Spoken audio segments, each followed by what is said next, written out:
Vous avez été abandonné à des milliers de kilomètres de chez vous, sans argent ni possession. Une telle situation pousserait de nombreuses personnes au désespoir et les amènerait à maudire leur terrible destin. Mais pour Zénon de Chypre, cela devint le fondement de l'œuvre et de l'héritage de sa vie. Le marchand, autrefois fortuné, perdit tout lorsqu'il fit naufrage à Athènes vers 300 avant Jésus-Christ. N'ayant pas grand-chose d'autre à faire, il entra dans une librairie, devint intrigué en lisant des textes sur Socrate et entreprit de rechercher et d'étudier auprès des philosophes renommés de la cité. Alors que Zénon commençait à éduquer ses propres étudiants, il donna naissance à la philosophie connue sous le nom de stoïcisme, dont les enseignements de vertu, de tolérance et de maîtrise de soi ont inspiré des générations de penseurs et de dirigeants. Le nom stoïcisme vient de la Stoa Poikilae, la colonnade publique décorée où Zénon et ses disciples se rassemblaient pour discuter. Aujourd'hui, nous utilisons familièrement le mot stoïque pour désigner quelqu'un qui reste calme sous la pression et évite les extrêmes émotionnels.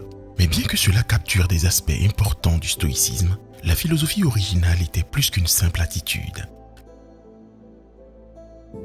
Les stoïciens croyaient que tout ce qui nous entoure fonctionne selon un réseau de causes et d'effets, résultant en une structure rationnelle de l'univers qu'ils appelaient logos. Et bien que nous n'ayons pas toujours le contrôle sur les événements qui nous affectent, nous pouvons contrôler la façon dont nous abordons les choses, plutôt que d'imaginer une société idéale.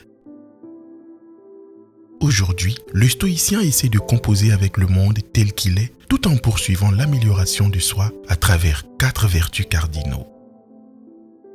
La sagesse pratique, la capacité de naviguer dans des situations complexes de manière logique, informée et calme.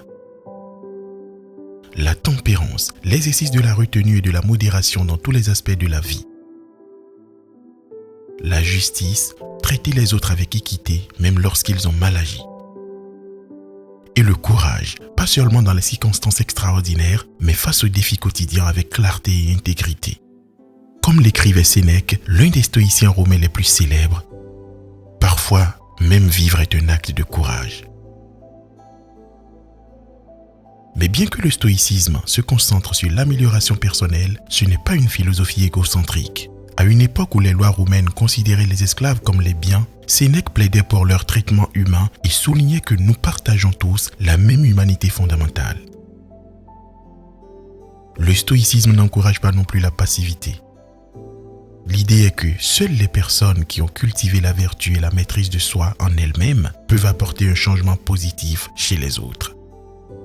L'un des stoïciens les plus célèbres était aussi l'un des plus grands empereurs de Rome. Au cours de ses 19 années de règne, le stoïcisme donna à Marc Aurèle la résolution de diriger l'empire à travers 2 guerres majeures, tout en faisant face à la perte de beaucoup de ses enfants. Des siècles plus tard, les journaux de Marc guideraient et réconforteraient Nelson Mandela durant ses 27 années d'emprisonnement lors de sa lutte pour l'égalité raciale en Afrique du Sud. Après sa libération et sa victoire finale, Mandela insista sur la paix et la réconciliation, croyant bien que les injustices du passé ne puissent être changées. Son peuple pouvait les réconforter dans le présent et chercher à construire un avenir meilleur et plus juste. Le stoïcisme fut une école de philosophie active pendant plusieurs siècles en Grèce et à Rome. En tant qu'institution formelle, elle s'effaça, mais son influence s'est poursuivie jusqu'à nos jours.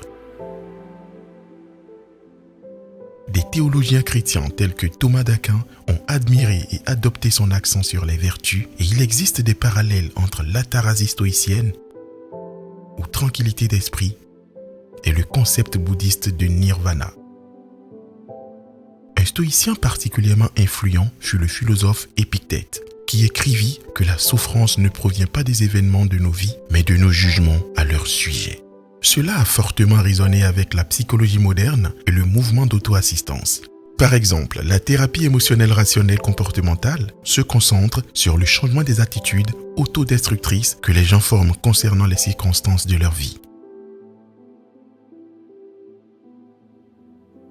Il y a aussi la logothérapie de Viktor Frankl. Éclairée par la propre expérience de Franck en tant que prisonnier dans un camp de concentration, la logothérapie est basée sur le principe stoïcien que nous pouvons exploiter notre volonté pour remplir nos vies de sens, même dans les situations les plus sombres.